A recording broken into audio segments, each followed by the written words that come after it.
Hello viewers, in this video we are going to discuss इतलाफ़ सलायत उज़ो and punishment for इतलाफ़ सलायत उज़ो, और जो सेक्शन हैं 335 and 336 of Pakistan penal code. तो ये सेक्शंस क्योंकि लॉ गेट के कोर्स में यानी कि सिलेबस में इंक्लूडेड हैं, तो इसलिए आप इस वीडियो को लॉ गेट की प्रिपरेशन के लिए भी इस्तेमाल कर सकते हैं या जनरल अंडरस्टैंडिंग के लिए भी इस्तेमाल की जा सकती है। तो सेक्शन 335 एंड 336 की वे रीडिंग और उसकी एज पर प्रोविजनल अंडरस्टैंडिंग से पहले हम इतलाफ़ सलायत उज़ो को लिटरल मीनिंग में और जनरल कंसेप्चुअल मीनिंग में समझने की कोशिश करेंगे। जैसे कि इतलाफ़ की मीनिंग है खारिज, सलायत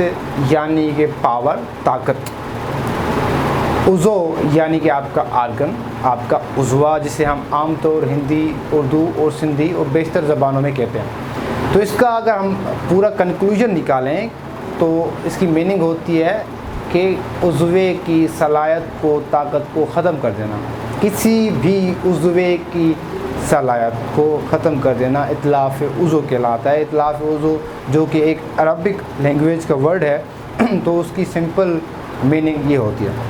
अब सलायत मीन्स कि आपकी ताकत, और ताकत में आपका पावर हम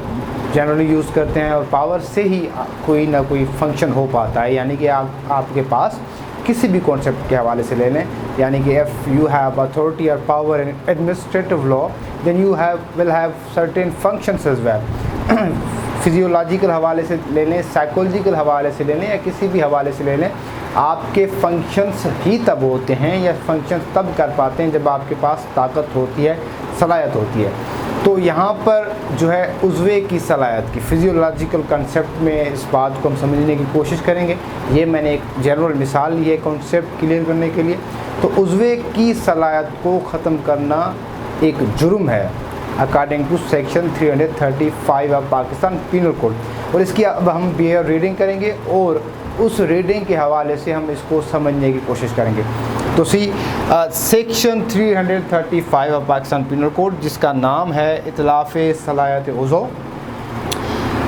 मैं इसकी बेयर रीडिंग करने जा रहा हूँ। इसमें लिखा है कि हु एवर डिस्ट्रॉयज और permanently impairs the functioning power or capacity of an organ of the body of another person or causes permanent disfigurement is said to cause इतलाफ़ सलायत उज़ो। यानी कि कोई भी शख्स डिस्ट्रॉय करता है, ख़त्म कर देता है या परमानेंटली बंद कर देता है, इम्पेयर कर देता है, रोक देता है फंक्शनिंग को, काम करने को, या पावर को, ताकत को, या कैपेसिटी यानी कि सलायत को किसी दूसरे शख्स के उज़वे की, और काज़ परमानेंट डिसफिगरमेंट या मुकम्मल तरीके से हमेशा के लिए बिगाड़ देता है, तो वो शख्स इतलाफ़ सलायत उज़ो कमिट करता है। यानी कि इतलाफ़ सलायत उज़ो का क्राइम, जुर्म कमिट करता है सेक्शन 335 के मुताबिक। तो ये ऑफेंस की डेफिनेशन है कि कोई भी शख्स, मैं इसको रिपीट करता हूँ, कि कोई भी शख्स किसी दूसरे शख्स के उज़वे की ताकत को, सलायत को या काम करने की कैपेसिटी को बिगाड़ देता है, रोक देता है या हमेशा के लिए बिगाड़ और ख़त्म कर देता है, तो उस शख्स ने इतलाफ़ सलायत उज़ो का जुर्म किया है। तो इसका जो नेक्स्ट सेक्शन है 336 ऑफ पाकिस्तान पीनल कोड, वो जो है डील करता है इस जुर्म ऑफेंस की पनिशमेंट से। तो हम उसकी स्टडी करेंगे, बेयर रीडिंग करेंगे। इसकी मैं अभी रीडिंग करने जा रहा हूँ। Whoever by doing any act with the intention of causing hurt to any person causes इतलाफ़ सलायत उज़ो of any person shall in consultation with the authorized medical officer be punished with qisas, and if qisas is not executable, keeping in view the principles of equality in accordance with the injunctions of Islam, the offender shall be liable to arrest and may also be punished with imprisonment of either description for a term which may extend to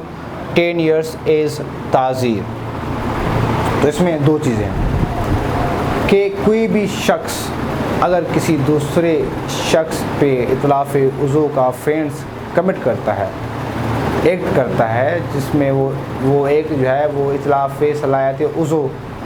जो है commit करता है, उसके consequences हैं, और वो अमल intention के साथ हुआ है, यानी कि इरादे के साथ हुआ है, नॉलेज के साथ हुआ है, यानी कि इल्म के साथ हुआ है कि मैं ये जो अमल करने जा रहा हूँ ये अमल किसी शख्स के या सामने वाली शख्स की उज़्वे की सलाहियत को ख़त्म कर सकता है या रोक सकता है,